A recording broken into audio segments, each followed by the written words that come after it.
웨스트민스터 소교리 문답 제60문부터 제62문 넷째 계명에 대한 말씀을 함께 살펴보겠습니다. 먼저 제60문답입니다. 안식일을 어떻게 거룩하게 하여야 합니까? 안식일을 거룩하게 하는 것은 그날 하루를 거룩하게 쉼으로 할 것인데 다른 날에 합당한 세상 일들과 오락을 그만두고 부득이한 일과 자비를 베푸는 일을 제외하고는 공사간에 하나님을 예배하는 일에 하루를 온전히 사용하는 것입니다. 이어서 제61문답은 이렇게 말합니다. 제4계명에서 금하는 것은 무엇입니까? 요구된 의무를 이행하지 않거나 부주의하게 행하거나 게으름으로 그날을 더럽히거나 그 자체로 죄되는 일을 하거나 또는 세상의 여러 가지 일과 오락에 대해 불필요한 생각과 말과 행동으로 그 날을 범하는 것을 금한다고 말합니다. 마지막으로 제62문은 이렇게 묻습니다. 제4계명에 첨가한 이유들은 무엇입니까? 이에 대해 하나님께서 한 주간 중 엿새를 우리 자신의 일을 위해 허락하셨고 제7일은 하나님의 특별한 소유가 되는 날이며 하나님께서 친히 모범을 보이셨고 또 그 날을 복 주셨기 때문이라고 설명합니다. 이 모든 내용을 한 문장으로 정리하면 우리는 오직 하나님께만 집중하는 공예배 가운데 참 안식을 누린다는 것입니다. 이제 출애굽기 35장 3절의 말씀을 살펴보겠습니다. 안식일에는 너희의 모든 처소에서 불도 피우지 말지니라. 이 말씀은 때때로 우리를 괴롭게 합니다. 그러나 하나님은 질서의 하나님이십니다.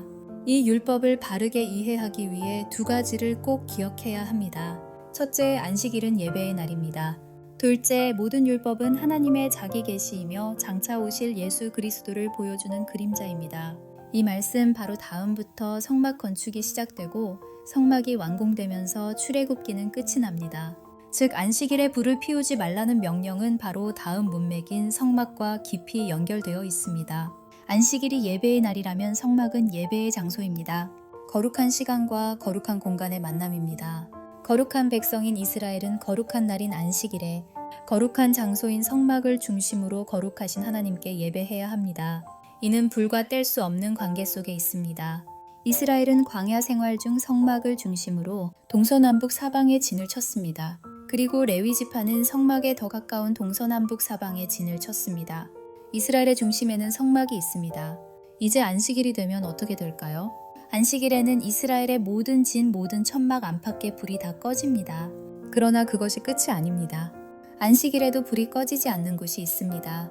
바로 거룩한 예배 처소인 성막 안입니다. 성막은 크게 세 부분으로 나뉩니다. 맨 안쪽부터 지성소, 성소, 그리고 뜰입니다. 성막에는 오직 동편에만 단 하나의 문이 있습니다. 이 문으로 성막을 들어서면 가장 먼저 뜰이 나오고 이 뜰에는 동편 문에서 가까운 쪽에 노수로 만든 제단이 있고 그 뒤에 물두멍 놋대야가 있습니다. 이 제단 위에는 죄인을 대신하여 피 흘리고 죽은 희생 제물이 태워집니다. 안식일에도 이곳에는 불이 활활 타고 있습니다.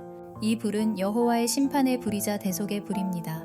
뜰에서 계속 서쪽으로 진행하면 바깥쪽 방인 성소로 접어듭니다. 성소의 왼쪽인 남쪽에는 순금등대가 있고 오른쪽인 북쪽에는 진설병을 올려놓은 떡상이 있으며 정면에는 향단이 있습니다. 바깥의 놋제단보다는 작지만 순금등대의 7등잔 위에도 불이 붙어 있습니다.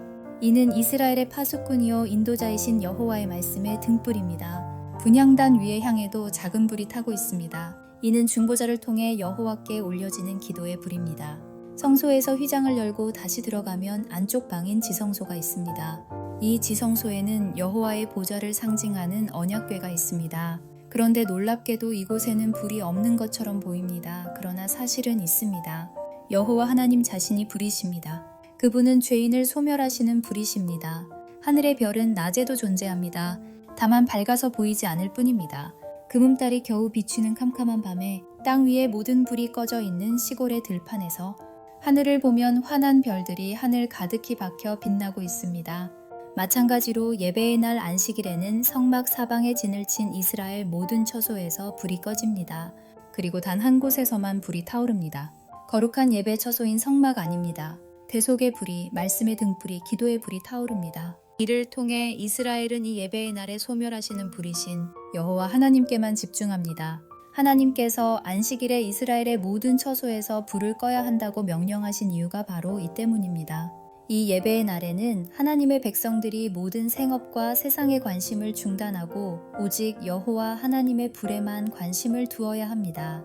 그래야 하나님께 예배하고 그분의 영광을 찬송하는 것이야말로 인간의 첫째 되는 목적이라는 사실을 기억하고 살아갈 수 있기 때문입니다. 안식일은 단지 일을 멈추는 날이 아닙니다. 예배의 날입니다. 여호와 하나님께만 모든 관심을 집중하는 날입니다. 여호와의 불만 활활 타올라야 하는 날입니다. 그렇다면 이것이 오늘 우리에게는 어떻게 적용될까요? 예수님께서는 안식일에 병자들을 고치시고 귀신 들린 자들도 치유하십니다. 이때 바리새인들과 서기관들은 예수님께서 안식일을 위반했다고 공격합니다. 그러나 예수님은 말씀하십니다.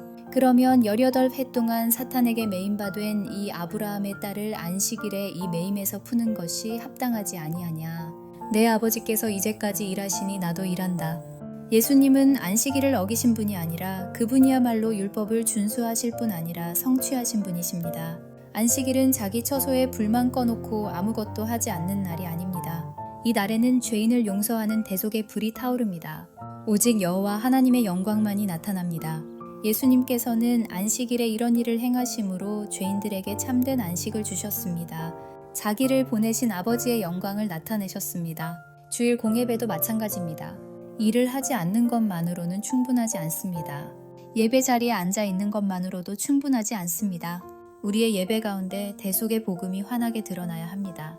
죄 사함의 복음, 값없는 은혜의 복음이 드러나야 합니다. 말씀의 등불이 타올라야 하고 중보자 예수 그리스도의 이름으로 기도의 불이 타올라야 합니다. 그래서 죄인들이 용서와 자유를 얻고 하나님 아버지께서 영광을 받으셔야 합니다. 그리고 이 복음을 들고 세상으로 나아가는 새 출애굽의 역사가 교회의 공예배 가운데 계속해서 나타나야 합니다. 이것이 안식일을 성취하신 예수님 안에서 오늘 우리가 드리는 주일 공예배의 의미입니다.